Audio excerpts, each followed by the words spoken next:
guys, today we are going to be reading chapter 8 of Harry Potter and the Sorcerer's Stone. And this chapter is called The Potions Master. There, look. Where? Next to the kid and the tall kid with red hair. Wearing glasses? Did you see his face? Did you see his scar? Whispers followed Harry from the moment he left his dormitory the next day. People lining up outside the classroom stood on tiptoe to get a look at him, or doubled back to pass him in the corridors again, staring. Harry wished they wouldn't, because he was trying to concentrate on finding his way to classes. There were 142 staircases at Hogwarts, wide sweeping ones, narrow rickety ones, some that led somewhere different on a Friday.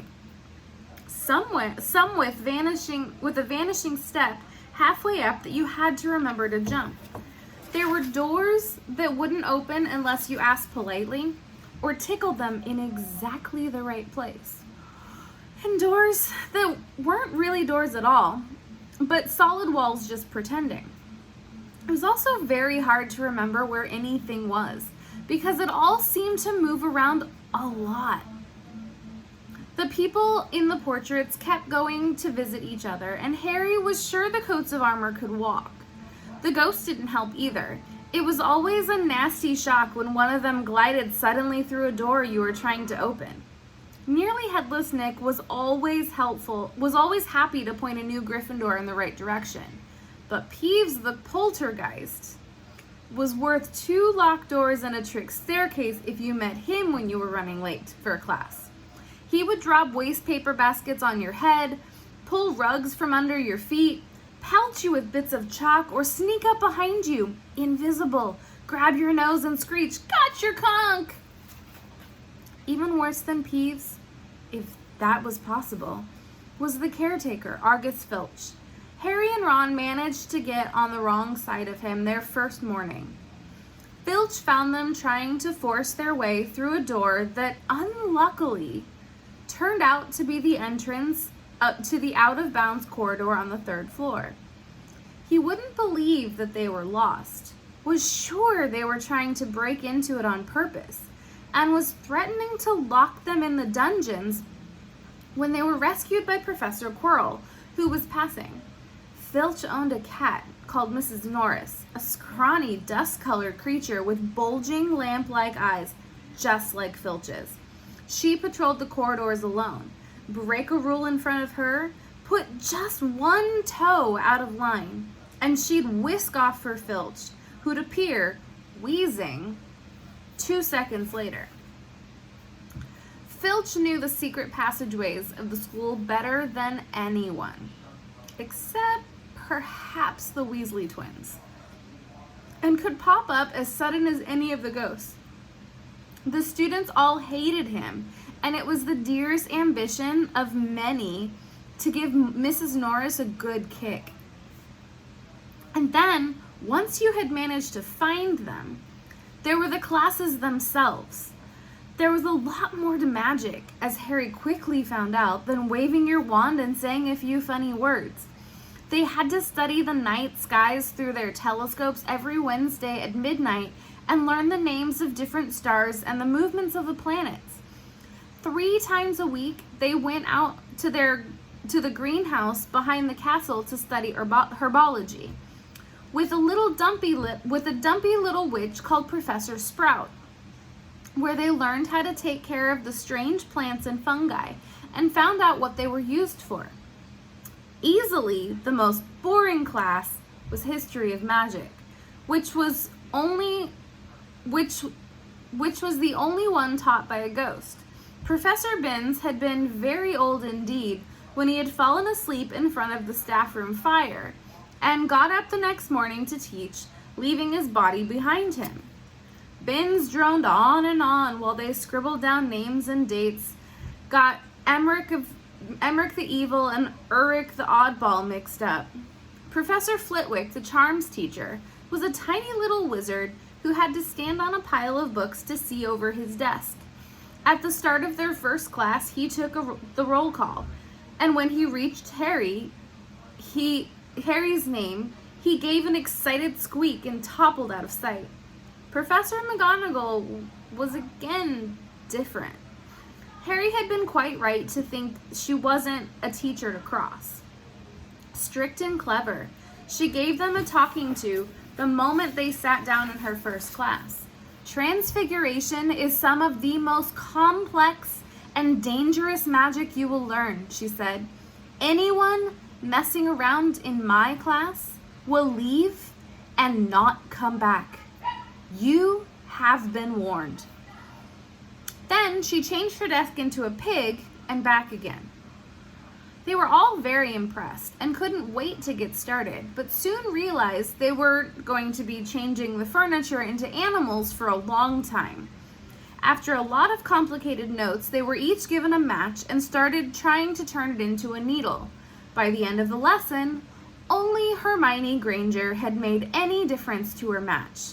Professor McGonagall showed the class how it had gone all silver and pointy and gave Hermione a rare smile. The class everyone had really been looking forward to was Defense Against the Dark Arts, but Quirrell's lessons turned out to be a bit of a joke. His classroom smelled strongly of garlic, which everyone said was to ward off a vampire he'd met in Romania and was afraid would be coming back to get him one of these days. His turban, he told them, had been given to him by an African prince as a thank you for getting rid of a troublesome zombie. But they weren't sure they believed this story. For one thing, when Seamus Finnegan asked eagerly how Quirrell had fought off the zombie, Quirrell went pink and started talking about the weather. For another, they noticed that a funny smell hung around the turban, and the Weasley twins insisted that it was stuffed full of garlic as well, so that Quirrell was protected wherever he went. Harry was relieved to find out that he wasn't miles behind everyone else. Lots of people had come from Muggle families, and like him, hadn't any idea they were witches and wizards. There was so much to learn that even people like Ron didn't have much of a head start. Friday was an important day for Harry and Ron. They finally managed to find their way down to the Great Hall for breakfast without getting lost once. "What have we got today?" Harry asked Ron as he poured sugar on his porridge. "Double potions with the Slytherins," said Ron. "Snape's headmaster of Slytherin. They say he always favors them. We'll be able to see if it's true." "Wish McGonagall favored us," said Harry. Professor McGonagall was head of Gryffindor House, but it hadn't stopped her from giving them a huge pile of homework the day before. Just then, mail arrived. Harry had gotten used to this by now, but it had given him a bit of a shock on the first morning when about 100 owls had suddenly streamed into the Great Hall during breakfast, circling the tables until they saw their owners, and dropped letters and packages onto their lap. Hedwig hadn't brought Harry anything so far. She sometimes flew in to nibble on his ear and have a bit of toast before going off to sleep in the owlery with the other school owls. This morning, however, she fluttered down between the marmalade and the sugar bowl and dropped a note on Harry's plate. Harry tore it open at once. It said, in very untidy scrawl, "Dear Harry, I know you get Friday afternoons off, so would you like to come and have a cup of tea with me around 3? I want to hear all about your first week. Send us an answer back with Hedwig. Hagrid." Harry borrowed Ron's quill, scribbled "Yes, please, see you later" on the back of the note, and sent Hedwig off again. It was lucky that Harry had tea with Hagrid to look forward to, because the potion lesson turned out to be the worst thing that had happened to him so far. At the start of term banquet, Harry had gotten the idea that Professor Snape disliked him. By the end of the first potion lesson, he knew he'd been wrong. Snape didn't dislike Harry. He hated him. Potions lesson took place down in one of the dungeons. It was colder here than the main castle and would have been quite creepy enough without the pickled animals floating in glass jars all around the walls. Snape, like Flitwick, started class by taking roll call, and like Flitwick, he paused on Harry's name. "Ah, yes," he said softly. "Harry Potter, our new celebrity." Draco Malfoy and his friends Crabbe and Goyle snickered behind their hands. Snape finished calling the names and looked up at the class. His eyes were black like Hagrid's, but they had none of Hagrid's warmth. They were cold and empty and made you think of dark tunnels. "You are here to learn the subtle science and exact art of potion making," he began. He spoke in barely more than a whisper, but they caught every word. Like Professor McGonagall, Snape had the gift of keeping the class silent without effort. "As there is little foolish wand waving here, many of you will hardly believe this is magic. I don't expect you will really understand the beauty of the softly simmering cauldron with its shimmering fumes, the delicate power of liquids that creep through human veins, bewitching the mind, ensnaring the senses. I can teach you how to bottle fame, brew glory, and even stopper death. If you aren't as big a bunch of dunderheads as I usually teach." More silence followed his little speech. Harry and Ron exchanged looks with eyebrows. Hermione Granger was on the edge of her seat and looked desperate to start proving that she wasn't a dunderhead. "Potter," said Snape suddenly, "what would I get if I added powdered root of asphodel to an infusion of wormwood?" "Powdered root of what? To an infusion of what?" Harry glanced at Ron, who looked as stumped as he was. Hermione's hand shot up in the air. I don't know, sir," said Harry. Snape's lips curled into a sneer. "Tut, tut. Fame clearly isn't everything." He ignored Hermione's hand. "Let's try again, Potter. Where would you look if I told you to find a beezer?" Hermione stretched her hand as high in the air as it would go without her leaving her seat. But Harry didn't have the faintest idea what a beezer was. He tried not to look at Malfoy, Crabbe, and Goyle, who were shaking with laughter. I don't know, sir." "Thought you would have opened a book before coming, eh, Potter?" Harry forced himself to keep looking straight into those cold eyes.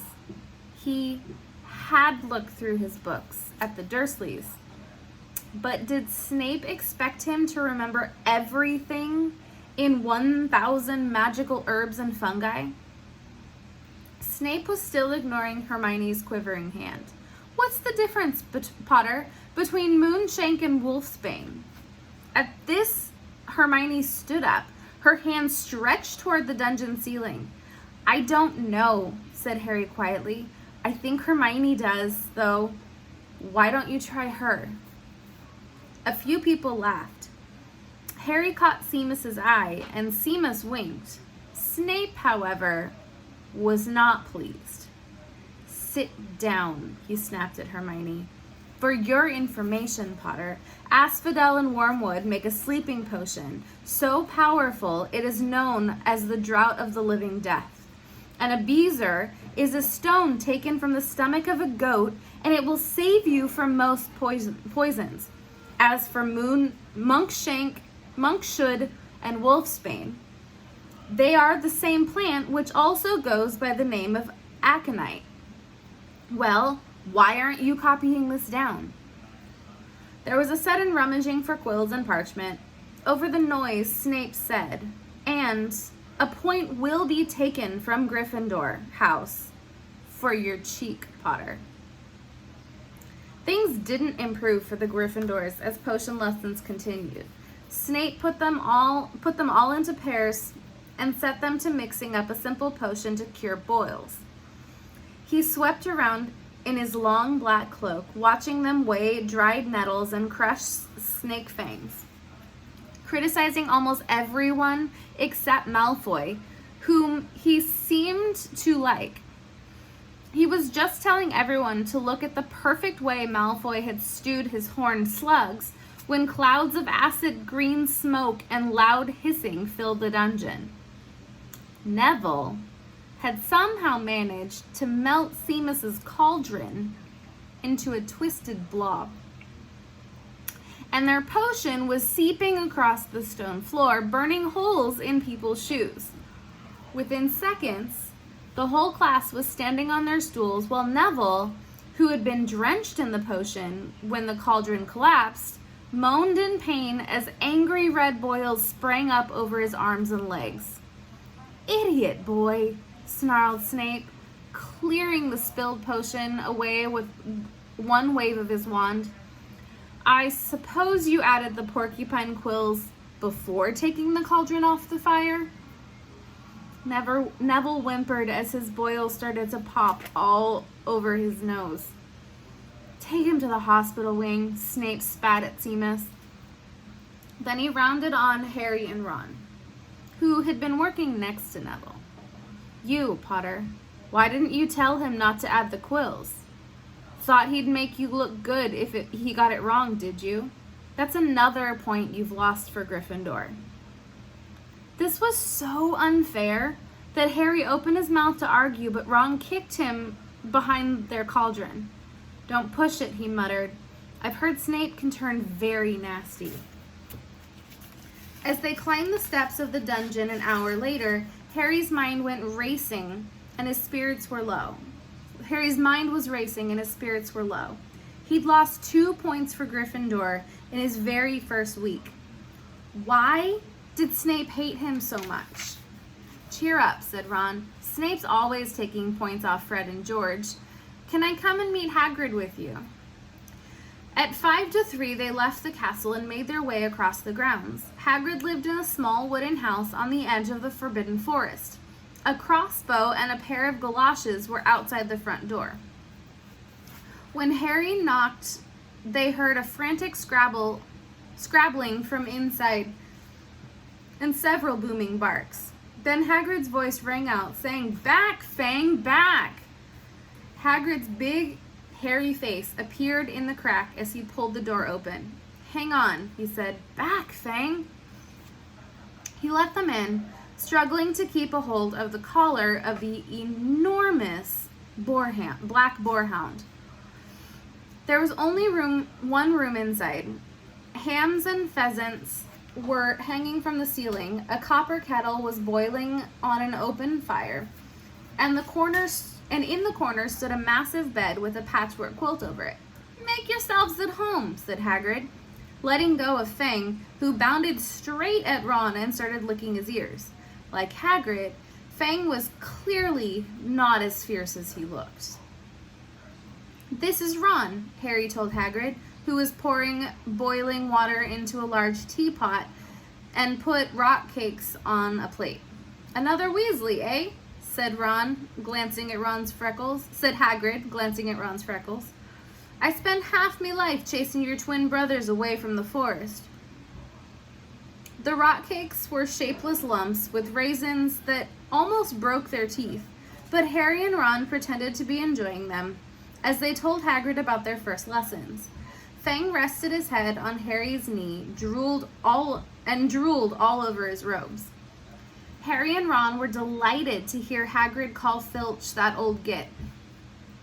"And as for the cat, Mrs. Norris, I'd like to introduce her to Fang sometime. Do you know, every time I go up to the school, she follows me everywhere? Can't get rid of her. Filch puts her up to it." Harry told Hagrid about Snape's lesson. Hagrid, like Ron, told Harry not to worry about it, that Snape liked hardly any of the students. "But he seemed to really hate me." "Rubbish," said Hagrid. "Why should he?" Yet Harry couldn't help thinking that Hagrid didn't quite meet his eye when he said that. "How's your brother Charlie?" Hagrid asked. I liked him a lot. Great with animals. Harry wondered if Hagrid had changed the subject on purpose. While Ron told Harry about Charlie's work with dragons, Harry picked up a piece of paper that was lying on the table under the tea cozy. It was a cutting from the Daily Prophet. Gringotts break-in latest. Investigations continue into the break-in at Gringotts on 31st July, widely believed to be the work of dark wizards or witches unknown. Gringotts Goblin today insisted that nothing had been taken. The vault that was searched had in fact been emptied the same day. But we're not telling you what was in there, so keep your noses out if you know what's good for you, said the Gringotts spokesgoblin this afternoon. Harry remembered Ron telling them on the train that someone had tried to rob Gringotts, but Ron hadn't mentioned the date. Hagrid, said Harry, that Gringotts break-in happened on my birthday. It might have been happening while we were there. There was no doubt about it. Hagrid definitely didn't meet Harry's eyes this time. He grunted and offered them another rock cake. Harry read the story again. The vault that was searched had in fact been emptied earlier that same day. Hagrid had emptied vault 713. If you could call it emptying, taking out that grubby little package, had that been what the thieves were looking for? As Harry and Ron walked back to the castle for dinner, their pockets weighed down with the rock cakes they'd been too polite to refuse. Harry thought that none of the lessons he'd had so far had given him much to think about as tea with Hagrid. Had Hagrid collected that package just in time? Where was it now?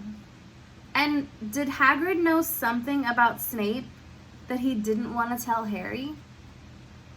Guess we'll have to wait to find out. That's the end of chapter 8, guys.